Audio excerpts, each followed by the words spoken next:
Hello everyone, welcome to star IQ. Star IQ के इस video clip में आप पढ़ेंगे मुझसे एचएसएससी रेडियोग्राफर के पेपर में पूछे गए कंप्यूटर के क्वेश्चंस के बारे में। बहुत ही इजी पेपर गया है। मैं कोई खास मुश्किल पेपर इसे बिल्कुल नहीं कहूंगा, क्योंकि हरियाणा जीके के क्वेश्चन भी बहुत इजी और के साथ में कंप्यूटर के क्वेश्चन भी बहुत इजी। तो देखते हैं, आसानी से हम लोग समझते हैं उन क्वेश्चंस को। अगर आप मुझसे कंप्लीट कंप्यूटर पढ़ना चाहते हैं, थ्योरी पढ़ना चाहते हैं, तो आप मेरा स्टार आईक्यू एप्लीकेशन डाउनलोड करिएगा और यहाँ पे एक मेरा कंप्यूटर का रिकॉर्डेड बैच आप लोग जो है वो ले सकते हैं। आप लोगों को बहुत ही अच्छे से समझ में आएगा, आपके पेपर के लिए भी मददगार साबित होगा वो बैच। प्यारे बच्चों, एक सवाल पूछा है इसके अंदर, क्या a blanks is an electronic shortcut from one place to another. मैंने इसे अपने बैच में करवाया है। बस बात यह है कि इस लैंग्वेज को समझना बेहद जरूरी है कि इसने पूछा क्या है, इसकी भाषा क्या है पूछने की। इन्होंने ये कहा है कि एक इनमें से बताइए ऐसा कौन सा है जो एक स्थान से दूसरे स्थान पे जाने के लिए एक इलेक्ट्रॉनिक शॉर्टकट होता है। देखते हैं इसका मतलब क्या है। एग्जाम्पल से आप फिलहाल ये पढ़ रहे हैं मुझसे, जो भी ये डेटा पढ़ रहे हैं, आप कहेंगे सर इसका पीडीएफ दे दो मुझे। मैंने कहा बेटा पीडीएफ के लिए आप एक काम करो, मेरा टेलीग्राम चैनल है स्टार आईक्यू एजुकेशन, वहां इसको ज्वाइन कर लो। यहाँ मैंने पीडीएफ फाइल सेंड कर दिया।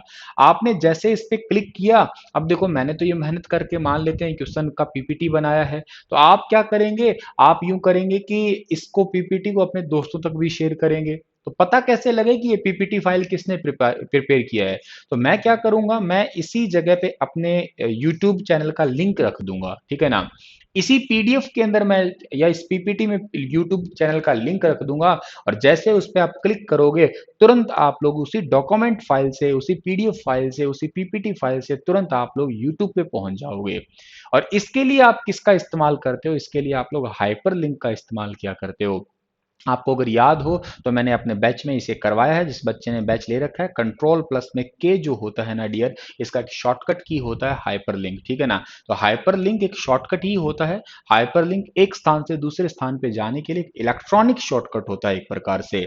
यूआरएल भी ऑप्शन में दे रखा है, इसमें तो कोई खास लेना देना ही नहीं था यूआरएल का, तो यूनिफॉर्म रिसोर्स लोकेटर, ये तो लिंक होता है जो जनरली आप लोग जैसे एच टी टी पी, ठीक है ना, ऐसे करके। मैं यूं कहूंगा, मैं अपने इस पीडीएफ फाइल में यूआरएल डालूंगा। यूआरएल पे क्लिक करोगे तो आप लोग डायरेक्ट वीडियो पे पहुंचोगे। उसको आप लोग उस प्रोसेस का, तरीके का या शॉर्टकट का नाम आप हाइपरलिंक कहते हो।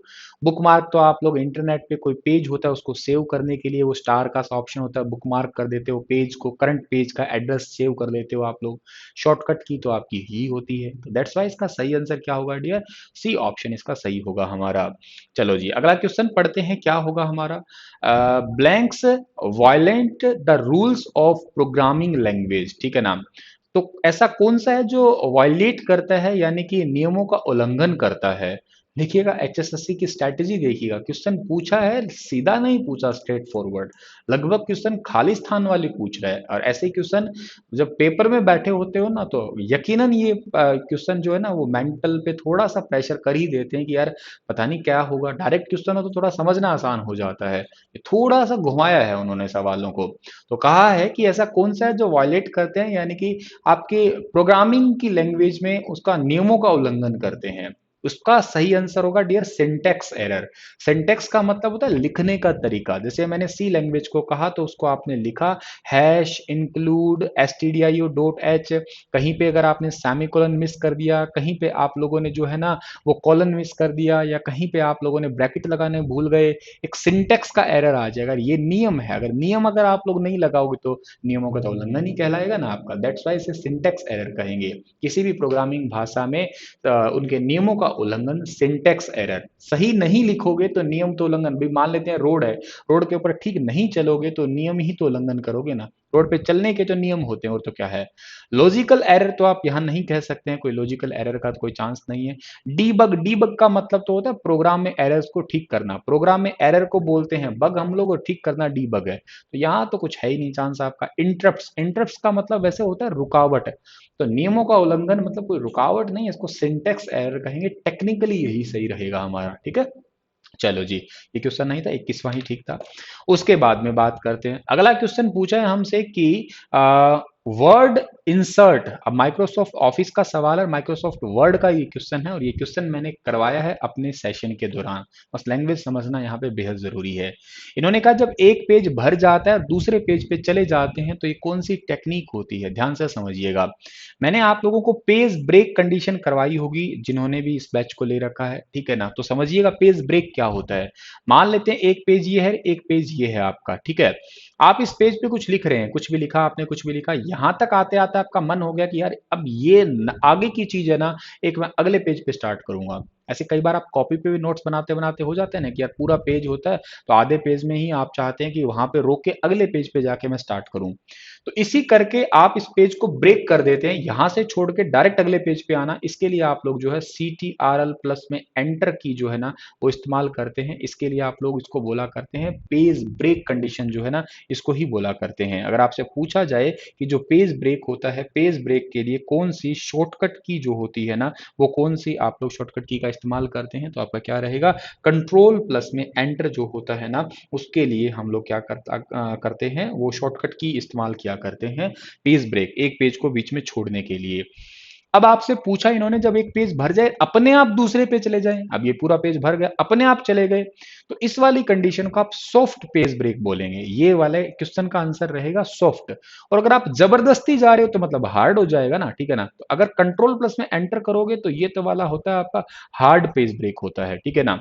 और अपने आप जा रहा तो सॉफ्ट है, स्मूथली, पता ही नहीं लगा, ठीक है ना। बस सिंपल सा था, समझना ही था तो लैंग्वेज को करना क्या था। अपने आप ही जा रहा है तो आपका सॉफ्ट है, और जबरदस्ती लेके जा रहे हो तो हार्ड है। ये बात खत्म, ठीक है जी, बात खत्म। अगला सवाल पढ़ देते हैं क्या होगा। वीडियो ग्राफिक्स एरे यानी कि VGA स्टैंडर्ड जो होता है ना, उसके अंदर क्या स्टैंडर्ड होता है, कितने पिक्सल्स का स्टैंडर्ड्स होता है। रिफ्रेश रेट जो है वो मैंने अपने इस क्या कहते हैं लेक्चर्स के अंदर बताया होगा कि रिफ्रेश रेट जो होता है वो क्या होता है। एक्चुअली किसी भी स्क्रीन का स्टैंडर्ड रिफ्रेश रेट जो होता है वो 60 हर्ट्ज होता है, ये बात आप याद रखिएगा। 60 हर्ट्ज का मतलब यहाँ पे ये हो गया कि 60 हर्ट्ज मतलब 16 कलर डिस्प्ले होते हैं एक टाइम के अंदर, ठीक है ना। 60 हर्ट्ज मतलब एक सेकंड में जो है ना आपका 60 टाइम्स आपकी स्क्रीन जो होती है वो फ्लिकर करती रहती है। और वीडियो ग्राफिक्स एरे का जो स्टैंडर्ड होता है वो क्या होता है आपका 640 × 480 होता है, यानी कि ए ऑप्शन इसका ठीक था हमारा। और इस स्टैंडर्ड को अपनाया कब गया था, 1987 में अपनाया गया था। तो ये वीडियो ग्राफिक्स अडेप्टर कहिए या वीडियो ग्राफिक्स एरे कहिए या वीडियो ग्राफिक एरे जो है ना पॉपुलर डिस्प्ले स्टैंडर्ड होता है जो IBM ने बनाया था। IBM की बात करूं तो इंटरनेशनल बिजनेस मशीन ने बनाया था इन द ईयर ऑफ 1987 के अंदर। और इसका रिफ्रेश रेट आप जरूर याद रखना 60 हर्ट्ज होता है, और 16 कलर एक टाइम में जो है इसमें पब्लिश किए जाते हैं। इस पॉइंट को आप लोग यहाँ से याद कर लीजिएगा डियर, ठीक है। चलो जी, अगला सवाल हमारा क्या बनेगा यहाँ पे क्वेश्चन, ये तो खैर रिपीट है। अगला क्वेश्चन क्या है आपका, ये कंप्यूटर की मेमोरी जिस बच्चे ने पढ़ी है ना, ये तो क्या कहते हैं कोर्स वाले छोड़ो, फ्री में भी यूट्यूब पे वीडियो पढ़िए, जाके देख लो, मैच करके देख लेना कि सर सही कह रहे हैं गलत कह रहे हैं भाई, ठीक है। Blanks chips hold data when the computer is unplugged. देखो क्या है कि एक कंप्यूटर के अंदर दो टाइप की मेमोरी है प्राइमरी में, एक आपकी होती है रैम होती है, एक आपका होती है रोम होती है। और ये दोनों ही एग्जाम्पल है एक्चुअली। इसमें आपकी पहली प्राइमरी मेमोरी के अंदर एग्जाम्पल कौन सा है, उसको आप लोग कहते हो वोलाटाइल मेमोरी, ठीक है ना, वोलाटाइल। और एक आपकी होती है नॉन वोलाटाइल मेमोरी, ठीक है, non volatile memory. Volatile memory वो होती है जब तक पावर रहेगी, मतलब जब तक पावर जो है ना पावर ऑन है तब तक तो इसमें डेटा रहेगा।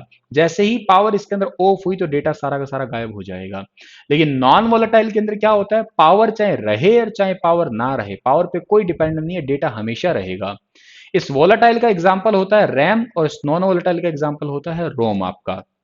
और कंप्यूटर को प्लग से निकालने के बाद भी डेटा पड़ा रहे, मतलब पावर पे डिपेंडेंट नहीं है ना, तो ऐसी मेमोरी को क्या कहोगे, नॉन वोलेटाइल। अच्छे से बार बार बताया है मैंने, तभी तो मैं कह रहा हूँ यार कोर्स आप ले लीजिएगा। आप अगर पढ़ ही रहे हैं तो इतने सारे पैसे हर जगह लगाते हैं तो आपकी, देखो आप कह रहे होंगे कि सर अपने कोर्स की एडवर्टाइजमेंट कर रहे हैं, चलो आप ये मान लीजिएगा, लेकिन मैं सच्ची कह रहा हूँ दिल से, आपको बहुत ज्यादा मददगार साबित होगा। अगर आपको कंप्यूटर नहीं आता, देखो आता है तो बिल्कुल मत लीजिएगा यार आप, ठीक है। अगर नहीं आता है और आप ढूंढ रहे हैं कि यार मैं कहाँ से पढ़ूं, क्या करूं क्या ना करूं, तो इकट्ठा करके मर्ज करके डेटा आपको यहाँ पे दे रखा है, तो आपके लिए सच में वरदान साबित होगा ये, ठीक है ना। आप बहुत सारे पैसे लगाते हैं किताबों पे औरों पे, तो आपको यहाँ पे डेटा मिल ही रहा है। ठीक है, मेरी मेहनत ही है एक प्रकार की। वोलेटाइल मेमोरी क्या होती है? वोलेटाइल जिसमें पावर पे डिपेंडेंट है। रैंडम एक्सेस मेमोरी, ये तो इसका एग्जांपल हो गया। मेन मेमोरी एक्चुअली मेन के अंदर ही ये सारी आती है। जैसे कल के पेपर में क्वेश्चन आया था, प्राइमरी मेमोरी का ही दूसरा नाम क्या है आपका? मेन मेमोरी भी होता है, इसको आप कोर मेमोरी भी कहते हो, इसी को आप मदरबोर्ड मेमोरी भी कहा करते हो। ठीक है ना, मदरबोर्ड मेमोरी, इसी को आप सेमी कंडक्टर मेमोरी भी कहा करते हो, इसी को इंटरनल मेमोरी भी कहा करते हो। ऐसे कई सारे नाम तो है इसके आपके। अगला सवाल, a blanks is collection of formatting command assembled under one name. Formatting command कौन सी होती है? फॉर्मेटिंग कमांड में आपने देखा होगा, ये बी आता है, एक आपका आई आता है, एक आपका यू आता है, ऐसा देखा होगा आपने। ठीक है ना, ये सारी शॉर्टकट कमांड्स होती है, याद रखिएगा आप लोग। जैसे इस बी का कैसे इस्तेमाल करोगे आप लोग? कंट्रोल प्लस में बी, इसका मतलब क्या हो गया? बोल्ड हो गया ना, आपका फॉर्मेट चेंज कर दिया आपका। बोल्ड मतलब मैंने आई क्यू लिखा नॉर्मल, और एक मैंने आई क्यू लिखा है थोड़ा सा ऐसे बोल्ड करके, ये वाला आई क्यू लिख दिया। इटैलिक का मतलब जानते ही हो, थोड़ा सा तिरछा लिखा जाता है। अंडरलाइन मतलब जानते ही हो, जैसे मैंने एग्जांपल से स्टार आई क्यू लिखा, अंडरलाइन कर दिया। फॉर्मेटिंग में और बहुत आते हैं, जैसे ये भी एक फॉर्मेटिंग में आता है आपका। ठीक है ना, इसको भी फॉर्मेटिंग में बोलते हैं हम लोग। अलाइनमेंट वाले सेक्शंस जो होते हैं ना, ये चीज मैंने करवा रखी है अपने कोर्स के अंदर, अलाइनमेंट वगैरह। कंट्रोल प्लस में जो ई होता है, इसका मतलब सेंटर करना। कंट्रोल प्लस में जे जो होता है, जस्टिफाई करना। कंट्रोल प्लस में जो है ना आपका एल होता है लेफ्ट के लिए। कंट्रोल प्लस में आर होता है राइट के लिए। तो सारे फॉर्मेटिंग कमांड शॉर्टकट ही होती है, सारा फॉर्मेट चेंज करना। अगर ऑप्शन यहाँ पे शॉर्टकट ना होता, देन आप स्टाइल पे भी जा सकते थे। अगर ना होता तो एक्चुअली इसमें स्टाइल चेंज भी करते हो ना, फॉन्ट वगैरह, एक्चुअली प्रॉपर नहीं है, एक्यूरेट नहीं है। ना होता तो मतलब सोचने की बात थी, क्योंकि एचएसएससी के टाइम में कई बार ऐसे क्वेश्चंस आता है कि जैसे अभी एक सवाल शायद इसी पेपर में था, हरियाणा जीके का, कि वर्तमान में कौन सी विधानसभा चल रही है? 14वीं चल रही है, लेकिन ऑप्शन 14 था, है ही नहीं उसके अंदर। तो अगला सवाल आपका क्या दिया है भाई? द ब्लैंक्स इज लाइक, समझ रहे हो एचएसएससी को सारे क्वेश्चन ब्लैंक्स वाले दे रही है। Is like the brain of computer, ये कंप्यूटर का ब्रेन क्या कहलाता है? अपने कोर्स में मैंने पहले ही वीडियो में बताया था, प्रोसेसर ही तो सब कुछ होता है आपका। सी ऑप्शन इसका बिल्कुल ठीक रहेगा। It organise the carries out instruction from either to user और सॉफ्टवेयर। सारा काम ब्रेन, कंप्यूटर का दिमाग प्रोसेसर ही है। कीबोर्ड तो इनपुट डिवाइस हो गया, मदरबोर्ड में तो प्रोसेसर लगा होता है, रैम तो मेमोरी होगी। दैट्स वाई सी ऑप्शन ठीक हुआ हमारा। ये तो आ गया हमारा क्वेश्चन, नॉन नॉन वोलेटाइल आ गया इसका आंसर। बस इतने ही थे सवाल, दैट्स इट। ठीक है, समझ में आपको आ गए होंगे, मजा आया होगा आपको। फीडबैक जरूर दीजिएगा कमेंट में। स्टार आई क्यू चैनल को सब्सक्राइब कर लेना। Thank you so much.